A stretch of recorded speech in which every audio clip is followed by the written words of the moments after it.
నమస్కారం అండి. మీకు కొమర్రాజు భరద్వాజ్ శర్మ. ముఖ్యంగా మనకి ప్రేతశాప యాగం అనేది ఒకటి ఉంది. ప్రేతశాప యోగం అనేది ఒకటి ఉందండి మనకి.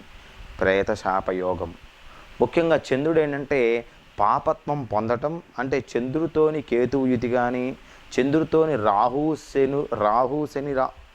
చంద్రుడి పైన శని రాహుల దృష్టి ఏర్పడటం, ఇది ప్రేతశాప యోగంగా సూచిస్తూ ఉంటుంది. ముఖ్యంగా చంద్రుడు ఏంటంటే పాపత్వం పొందటం, అంటే చంద్రుడితోని కేతువు యుతి పొందిన, చంద్రుడితోని శని రాహుల దృష్టి ఏర్పడటం వల్ల ప్రేతశాప యోగం అనేది సూచిస్తూ ఉంటుంది. ముఖ్యంగా మనం ఒక రాశిచక్రాన్ని పరిశీలిద్దాం. ఈ ప్రేతశాప యోగం వల్ల ఏంటనేది మనం ఒక లగ్నాన్ని మనం గమనించినట్టయితే, ఇక్కడ జాతక చక్రంలో మనకి కర్కాటక లగ్నమైంది. ఈ చార్ట్ చూడండి మీరు, ఇక్కడ కర్కాటక లగ్నమైంది. తృతీయ స్థానంలో మనము కన్యలో క్షీణ చంద్రుడు ఉన్నాడు, కుజుడు గురుడు కలిసి ఉన్నారు, మరి కేతువు కలిసి ఉన్నారు. అంటే 4 గ్రహాలు మనకి కన్యాలో చంద్ర కుజ గురు కేతువులు ఉండడం అనేది జరిగింది. ఇక పంచమ స్థానం అనేటువంటి వృచ్చికంలో మనకు రవి ఉన్నాడు పంచమ స్థానంలో. అదేవిధంగా షష్టమ స్థానం ధనస్సులో మనకి బుధుడు ఉన్నాడు, సప్తమము మకరంలో మనకి శుక్రుడు ఉన్నాడు, నవమ స్థానం మీనంలో మనకి శని ఉన్నాడు, రాహు ఉన్నాడు. ముఖ్యంగా ఈ జాతచక్రాన్ని మనం గమనించినట్లయితే ఈ యొక్క ముఖ్యంగా ప్రేతశాపయోగం అనేది ఎందుకు ఏర్పడుతుంది మీకు ముందు వివరంగా చెప్పడం జరిగింది. ఆ తీరి ప్రకారంగా రాహు 9వ స్థానంలో ఉన్నాడు. ఇక్కడ ముఖ్యంగా రాహు 9వ స్థానంలో, కేతు 3వ స్థానంలో స్థితి పొందడం అనేది జరిగింది. వీరిద్దరి మధ్యనే మిగతా 7 గ్రహాలు స్థితి పొంది ఉన్నాయి.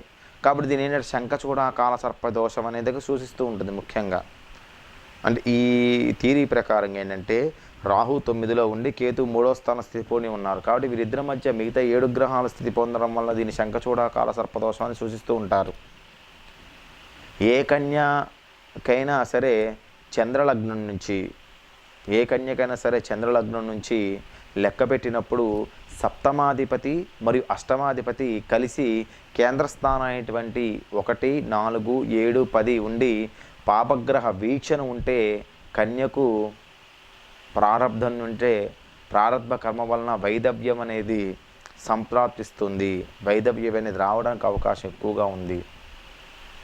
చంద్రలగ్నం కన్య నుండి, అంటే చంద్రలగ్నం కన్య నుండి మనకు సప్తమాధిపతి ఇక్కడ గురుడు ఉన్నాడు, సప్తమ స్థానాధిపతి మనకి గురుడు ఉన్నాడు.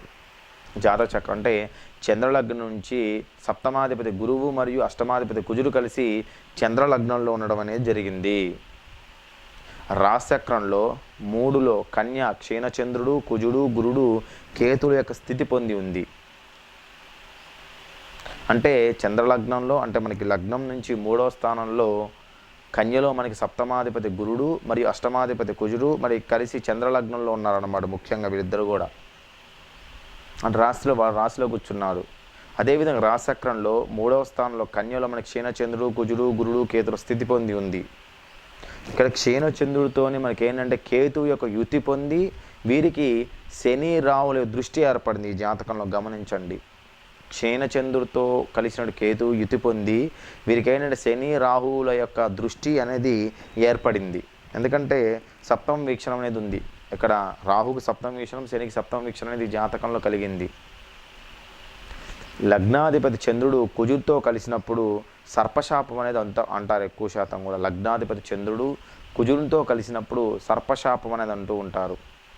సంతానకారకుడు గురుడు కుజుడితో కూడి 3వ స్థానంలో ఉండి పాపులకు శని రాహులచే చూడబడుతున్న వాళ్ళు దీన్ని సర్పశాపం అంటారు. ముఖ్యంగా ఈ జాతకం గమనిస్తూ ఉండండి. అదేవిధంగా పంచమాధిపతి కుజుడు అయినను సర్పశాపం అనేది ఏర్పడుతుంది. పంచమాధిపతి అయిన కుజుడైనా సరే సర్పశాపం అరుగుతుంది. అంటే సంతానకారకుడైన కుజుడు వల్ల కూడా ఇక సర్పశాపం ఏర్పడటం అనేది జాతకంలో జరిగింది. కాబట్టి జాతకుడు ఇక్కడ ఏం జరిగిందంటే సర్పశాపం మరియు ప్రేతశాపయోగం అనేది ఇక్కడ జాతకంలో ఖచ్చితంగా మనకు కనబడుతూ ఉంటుంది. ఇది ప్రేతశాప యోగం గురించి చెప్పబడుతూ ఉంటుంది.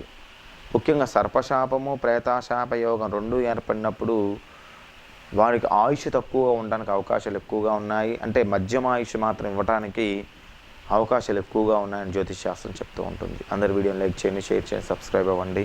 మీకు అర్థం కాకపోతే ఒకసారి మీరు వెనక్కి వెళ్ళి చూడండి. అందరు వీడియోని లైక్ చేయండి. మీ భరద్వాజ్.